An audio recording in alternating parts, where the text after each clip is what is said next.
قرآن میں اللہ تبارک و تعالیٰ نے کئی جگہوں پر کئی آیتوں میں عذاب قبر کا تذکرہ کیا. ہمارے یہاں ایک گروپ پایا جاتا ہے, ایک گروہ عقلانیین کا, عقل پرستوں کا, اور اسی کی کوکھ سے جنم لی ہے ایک گمراہ اور کفر کی فکر نے, جس کو ہم انکار حدیث کہتے ہیں. اور یہ منکرین حدیث اپنے آپ کو اہل قرآن کہتے ہیں, جبکہ قرآن ماننے والے بھی وہ نہیں ہیں.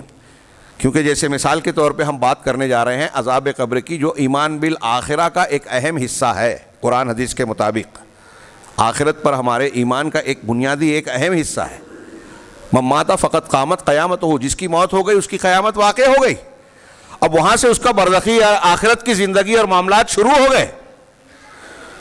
تو ان لوگوں کا یہ کہنا ہے کہ ہم قرآن مانتے ہیں, اور عذاب قبر کا وہ کہتے ہیں کہ عقل میں بات نہیں آتی, سمجھ میں نہیں آتا. ویسے ہی جیسے کفار مکہ کہتے تھے کہ اذا كنا عظاما, ہاں, کہ جب ہم ہڈی ہو جائیں گے, مٹی بن جائیں گے, اذا كنا ترابا وعظاما, مٹی اور ہڈی بن جائیں گے, تو کیا پھر سے زندہ کیے جائیں گے؟ ہم سے پہلے ہمارے باپ دادا بھی زندہ کیے جائیں گے. کون ہے جو اس بوسیدہ سڑی گلی ہڈی کو پھر سے زندہ کرے گا؟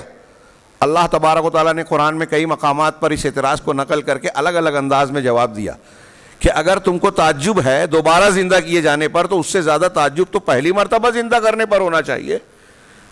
جب تم کچھ نہیں تھے پروردگار نے پیدا کر دیا, اب تو تم کچھ ہو. اب سڑ گل کے مٹی میں مل رہے ہو, یا کھا پی کر مٹی پرندے اور درندوں کے پیٹ میں جا رہے ہو, کسی بھی شکل میں ہو, اس کو دوبارہ اکٹھا کر دینا اور پیدا کر دینا اس ذات کے لیے کیا بڑی بات ہے جس نے پہلی مرتبہ کچھ نہ ہوتے ہوئے تم کو پیدا کیا. اور اللہ نے پھر اور بھی کئی دلیلیں دی ہیں جس کا موقع نہیں ہے, کہ کائنات کی قدرت کو دیکھو, اللہ تعالیٰ کی قدرت کو. آسمان زمین پیڑ پودے سورج چاند ستارے, اتنی وسیع کائنات بنائی, ان کا پیدا کرنا مشکل نظر آتا ہے یا تمہارا پیدا کرنا؟ پہلی مرتبہ پیدا کرنا مشکل ہے یا دوبارہ پیدا کرنا؟ یہ انسان کی عقل کے اعتبار سے کہا جا رہا ہے. ہم اور آپ بھی سوچیں ہیں کہ کوئی کام پہلی مرتبہ کرنا مشکل ہے یا دوبارہ؟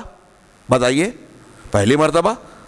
تو جب پہلی مرتبہ اس نے کر لیا, وہ آپ دیکھ رہے ہو, برت رہے ہو, اپنی آنکھوں سے دیکھ رہے ہو, خود جی رہے ہو, تو جس نے عدم سے وجود بخشا اس کے لیے کیا مشکل ہے کہ مٹی میں یا کسی بھی شکل میں موجود سڑے گلے ہوئے جز کو پھر سے پیدا کر دے. تو اللہ تبارک و تعالیٰ نے, میں عرض کرنا چاہتا ہوں, بات کو مختصر کرنا ہے, بہت کم وقت ہے, کہ قرآن مجید میں